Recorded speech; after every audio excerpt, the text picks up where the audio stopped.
nuit, Noura était assaillie de cauchemars.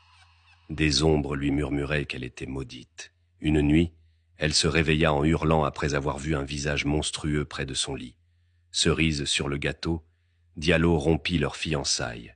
Noura, anéantie, vendit les derniers biens de sa boutique pour rembourser ses dettes. Fadima, toujours présente, la couvrait de fausses paroles réconfortantes. Fatiguée par cette situation, un soir, Noura pria au plus profond de son âme jusqu'au petit matin. Le lendemain, Fadima se réveilla en sueur, incapable de parler. Elle voyait des ombres dans chaque coin de sa maison. Le soir même, des bruits étranges résonnèrent, des murmures dans ses oreilles. Elle courut chez le féticheur, mais il était introuvable. De là, elle lança un cri très fort et courut sans arrêt jusqu'au village. Une fois au village, elle commença à parler seule et confesser tout ce qu'elle a fait.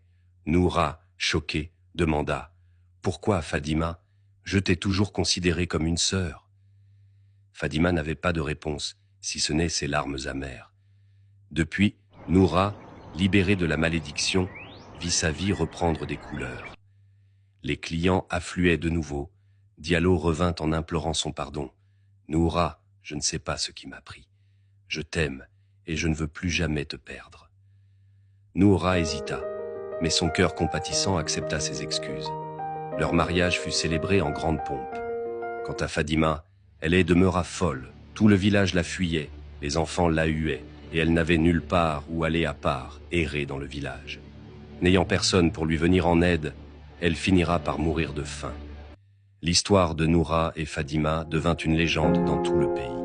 Elle rappela à tous que le bonheur ne se vole pas et que l'amour véritable triomphe toujours des ténèbres.